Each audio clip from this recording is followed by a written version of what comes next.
નમસ્કાર મિત્રો, સ્વાગત છે બધા મિત્રોનો અમારી YouTube ચેનલમાં। હું છું આપનો મિત્ર ભાવિક વઘાસિયા। તો મિત્રો, ખાસ કરીને આ વિડિયોના માધ્યમથી આપણે વાત કરવાની છે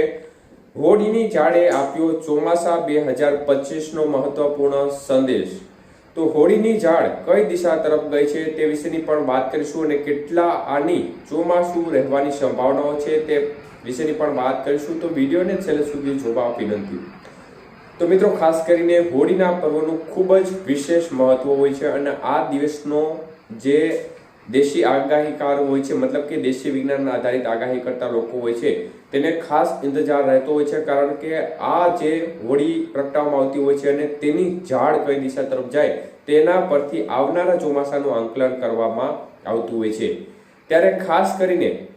આ સમયગાળા દરમિયાન હોળીનો પવન કેવો રહ્યો, હોળીની ઝાડ કઈ દિશા તરફની રહી તે વિશેની વાત કરીએ તો લગભગ 80% જેટલા વિસ્તારોમાં હોળીની ઝાડ પૂર્વ દિશા તરફ ગયેલી જોવા મળી, મતલબ કે આપણે ઉગમણી દિશા તરફ ગયેલી જોવા મળી છે, જે સૂચવે છે કે 12 આની ચોમાસાના સંકેત જોવા મળે છે। જ્યારે અન્ય વિસ્તારો, અમુક એવા વિસ્તારો છે જ્યાં હોળીની ઝાડ અગ્નિ દિશા તરફ પણ જોવા મળી હતી અને ઈશાન દિશા તરફ પણ જોવા મળી હતી, પરંતુ મુખ્યત્વે મોટા ભાગના જે વિસ્તારો છે તેમાં હોળીની ઝાડનો પવન છે તે પૂર્વ દિશા તરફનો જોવા મળતો હતો અને જેના ઝાટકાના પવનો આવતા હતા ત્યાં ક્યારેક અગ્નિ દિશા તરફ જતા હતા, ક્યારેક ઈશાન દિશા તરફ જતા હતા। તો ઈશાન દિશા તરફ જે પણ વિસ્તારમાં હોળીની ઝાડ ગઈ છે તે વિસ્તારોમાં 16 આની ચોમાસાની સંભાવના છે, જ્યારે ખાસ કરીને અગ્નિ દિશા તરફ જે વિસ્તારોમાં હોળીની ઝાડ ગઈ છે તે વિસ્તારોમાં વરસાદની ખાધ જોવા મળી શકે છે, અનિયમિતતાનો વરસાદ જોવા મળી શકે છે તેવું દેશી જે વિજ્ઞાન આધારિત આગાહી કરતા લોકો છે તેમનું કહેવું છે। તો મિત્રો, ખાસ કરીને આમ જોવા જઈએ તો જે ઈશાન દિશા તરફ હોળીની ઝાડ ગઈ તે વિસ્તારો વિશે વાત કરીએ તો જેમાં અમરેલી જિલ્લો, ભાવનગર જિલ્લો, બોટાદ જિલ્લાના ભાગો છે, આ વિસ્તારો છે એમાં પવનો છે તે વળાંક મારી રહ્યા હતા, જેને પરિણામે આ વિસ્તારોમાં હોળીની ઝાડ ઈશાન દિશા તરફ જવાની સંભાવના પણ દેખાતી હતી। તો દક્ષિણ ગુજરાતના ભાગો અને પૂર્વ ગુજરાતના જે બોર્ડર કાંઠાના ભાગો છે,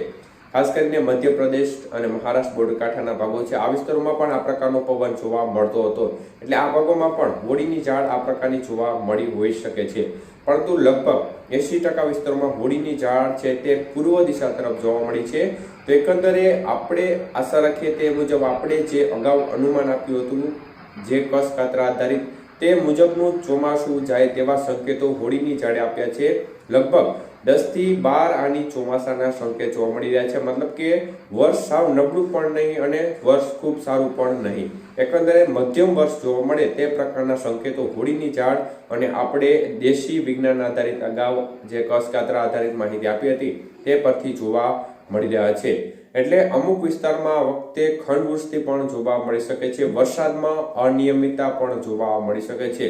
અને જે દેશી વિજ્ઞાન આધારિત સંકેતો આપણે અગાઉ પણ જણાવ્યું તે મુજબ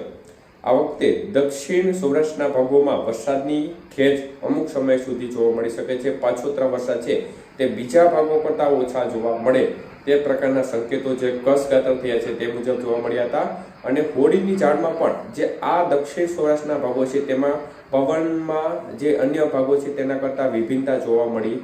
મળેલી દેખાતી હતી, એટલે આ પ્રકારની સ્થિતિ અત્યારે દેખાડી છે।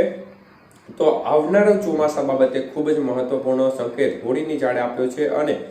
10 થી લઈને 12 આની ચોમાસું રહેવાની સંભાવના અત્યારે જે લેટેસ્ટ હોળીની ઝાડનો સંકેત છે તે મુજબ જોવા મળી રહી છે। મોટા ભાગના વિસ્તારોમાં 12 આની ચોમાસાનો સંકેત અને અમુક સીમિત વિસ્તારોમાં 10 આની ચોમાસું જોવા મળી શકે છે।